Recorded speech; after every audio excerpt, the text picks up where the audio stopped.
Hey friends, it's Rana and I'm here today to share with you what non-fiction books I'm planning to read in the month of November.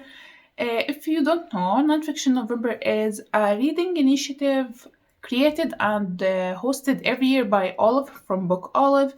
She started this reading initiative to encourage people to read more nonfiction books than they usually do. So the main goal of the Nonfiction November is to read at least one nonfiction book. Some people dedicate the entirety of the month of November reading only nonfiction books. I did that before. All of each year creates like 4 book prompts or challenges to follow, creating our TBR following these prompts, but I usually don't follow them. I don't like to use these challenges or prompts, and it is okay. She said it herself that you don't have to challenge yourself through these prompts that she creates. You can just read nonfiction books, and that's what I do every single year. I just want to read some nonfiction books and have some fun. I know not many people connect the word fun with nonfiction books, but I really enjoy reading them. And today I picked 6 books from my bookshelves to possibly read in the month of November. I would like to finish 4 of them, and if I finish the 6, I would be very happy. There is really no reason why I picked these specific 6 books. I just felt like I would enjoy reading them this month, and I'm in the mood for them. I might end up reading all 6 of them, and I might end up reading only one. Nobody knows. Mood reader can't predict anything that will happen. The first book we have here is The Bookseller of Kabul by Asni Sirstad. Until recently, this book was on my historical fiction shelf. I thought it is a historical fiction book, but when I looked it up, it turned out to be a memoir. So Asni, the author, talks about the 4 months she spent living with an Afghani family in Kabul, and they run a bookshop there, and how they kept, especially the owner of the bookshop, how he kept selling books that the government or Taliban deemed inappropriate, or they banned them, and he kept doing that, and they even burned his books, but he didn't stop from selling books to Afghani people. I heard many contradicting opinions about this book, so I'm really interested to see where my opinion will fall between all of these. The next book I'm planning to read, and it is on my top priority. It is actually a book from last year's TBR. I didn't manage to read it last year or any month after, and it is Sapiens, A Brief History of Humankind by Yuval Noah Harari.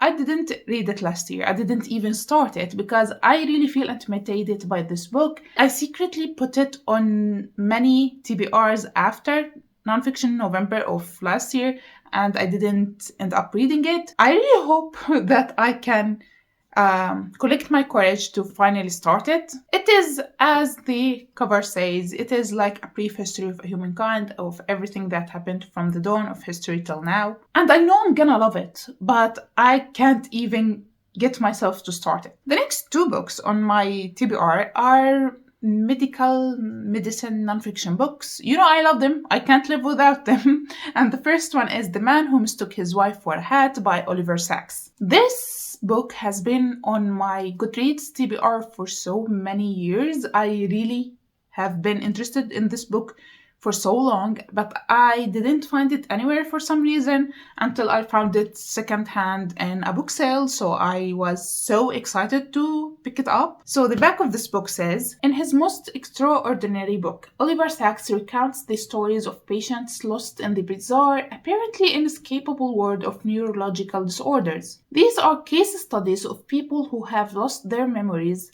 and with them the greater part of their pasts, who are no longer able to recognize people or common objects, whose limbs have become alien, who are afflicted and yet are gifted with uncanny artistic or mathematical talents. In Dr. Sacks' splendid and sympathetic telling, each tale is a unique and deeply human study of life struggling against incredible adversity. This sounds so interesting, and it is a short book, but I hope that it will be a great one. The next book is kind of similar to this one, and it is Do No Harm by Henry March.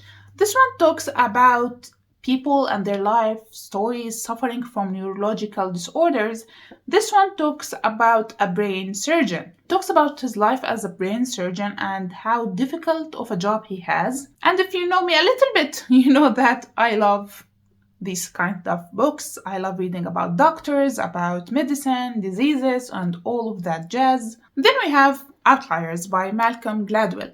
This book is a self-help book talking about how successful people become successful. Or as in on the back, it says that why do some people achieve so much more than others? Can they rise so far out of the ordinary? Malcolm Gladwell looks at everyone from rock stars to scientific geniuses to show that the story of success is far more surprising and inspiring than we ever imagined. I saw many people reviewing this book saying that it was very inspiring to them, so I want to see it myself to see if it is actually inspiring or if it is just another dude's self-help book.